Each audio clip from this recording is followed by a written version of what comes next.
एक खुश मिजाज व्यक्ति, अब मैंने खुश मिजाज ही कह दिया, मीडिया वाले कहेंगे कांग्रेसी तारीफ कर रहा है। चोपड़ा साहब, हमारे प्रधान जी, हमारे नहीं बीजेपी के प्रधान जी यतेंद्र जी, मैं भी इस चीज से हमेशा ऊपर उठ के मैंने राजनीति की है कि पार्टी के अंदर अगर बेशक मैं कांग्रेस में हूं, एक रट्टा नहीं लगा रखा, तो मैं राजनीति से उठ के आगे के लिए विचार करना होगा और निर्णय लेने होंगे। सर मैं कोई नहीं होता इतनी बड़ी बात कहने वाला।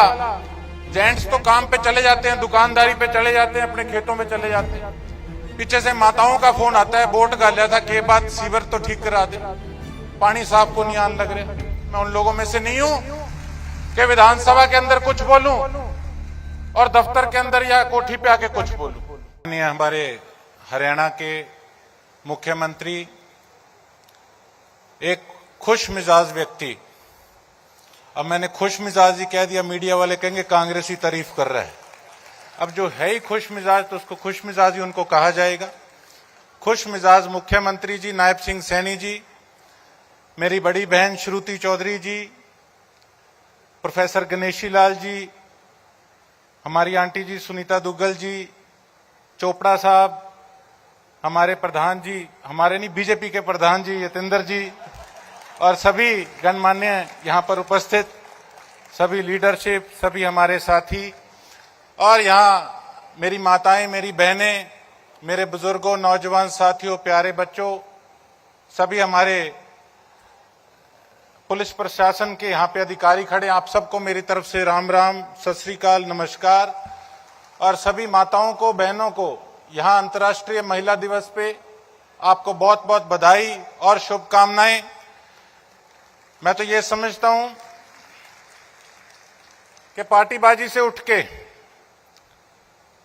मैं एक बात कहना चाहूंगा कि खुशकिस्मती है हमारे सिरसा की कि आज हमारे प्रदेश के मुखिया सैनी साहब आज यहां सिरसा की धार्मिक नगरी पे इतने बड़े दिन आज पधारे हैं।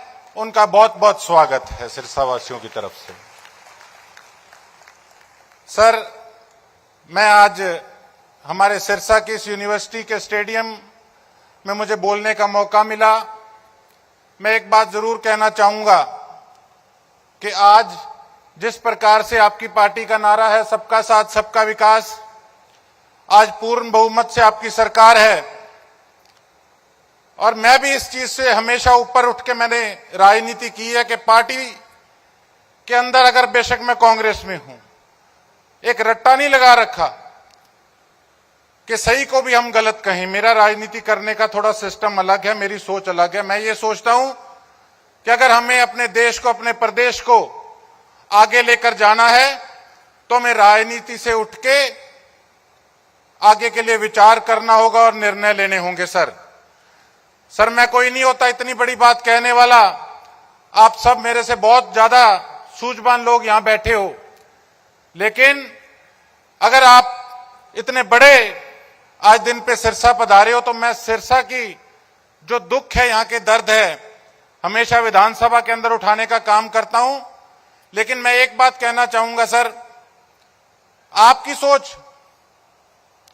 सोच बेशक पॉजिटिव है, लेकिन सिरसा का बहुत बुरा हाल है धरातल के ऊपर। आज अंतर्राष्ट्रीय महिला दिवस पे हम आपसे यही गुजारिश करेंगे कि सिरसा की तरफ खासकर आप ध्यान दें हरियाणा के अंदर, क्योंकि यहां की जो बेसिक नीड्स है, ये यहां पे जो धरातल पे कमियां हैं, जो दिक्कतें परेशानियां हैं, वो मैं समझता हूं कि हरियाणा के अंदर सबसे ज्यादा बुरा हाल हमारे सिरसा का है। सर, अगर हम नशे को लेकर चलें तो नशे, हमारा बॉर्डर इलाका होने करके बहुत ज्यादा नशे की मार है। हम अगर शहर की सीवरेज व्यवस्था, पानी व्यवस्था को देखें तो बहुत ज्यादा बुरा हाल है। जेंट्स तो काम पे चले जाते हैं, दुकानदारी पे चले जाते हैं, अपने खेतों में चले जाते हैं। पीछे से माताओं का फोन आता है, वोट गालिया था के बाद सीवर तो ठीक करा दे, पानी साफ को नहीं आने लग रहा। तो ये सबसे बड़ी जो दिक्कत है ये महिलाओं की है। पब्लिक हेल्थ डिपार्टमेंट पे सर ज्यादा ध्यान देने की सिरसा के अंदर जरूरत है। कूड़े के ढेर लगे हुए हैं और करप्शन का इतना ज्यादा बोलबाला है हमारे सिरसा के अंदर पहले एक तहसीलदार भी पकड़े गए थे। मैं आपका धन्यवाद करता हूं कि जिस तरह साथ के साथ उनकी वीडियो आई, आपने उनको सस्पेंड करने का काम किया। आपने हॉस्पिटल दिया हमें, मल्टी स्पेशलिटी हॉस्पिटल। मैं पहला व्यक्ति था पार्टी लाइन से ऊपर उठ के मैंने आके स्टेज पे धन्यवाद किया। अगर कोई अच्छा काम होगा तो सबसे पहले गोकुल सेतिया एक इंसानियत के तौर पे स्टेज पे आके शरेआम धन्यवाद करेगा। मैं उन लोगों में से नहीं हूं कि विधानसभा के अंदर कुछ बोलूं और दफ्तर के अंदर या कोठी पे आके कुछ बोलूं। मैं तो एक चीज जानता हूं कि आज हमें एक बार जरूरत है राजनीति से ऊपर उठ के हमारे देश के, हमारे प्रदेश के भविष्य को उज्जवल करने के लिए हम सबको एक साथ चलना होगा। और आपका सभी का बहुत बहुत धन्यवाद। आप सभी यहां पधारे अपना आशीर्वाद देने, हमारे मुख्यमंत्री साहब को, हमारी बहन जी को, मंत्री जी को और हम सबको। और एक बार फिर से आप सभी को इतनी बात कहता हुआ अपनी वाणी को विराम दूंगा। आप सभी का तहे दिल से बहुत बहुत धन्यवाद। जय हिंद, जय भारत।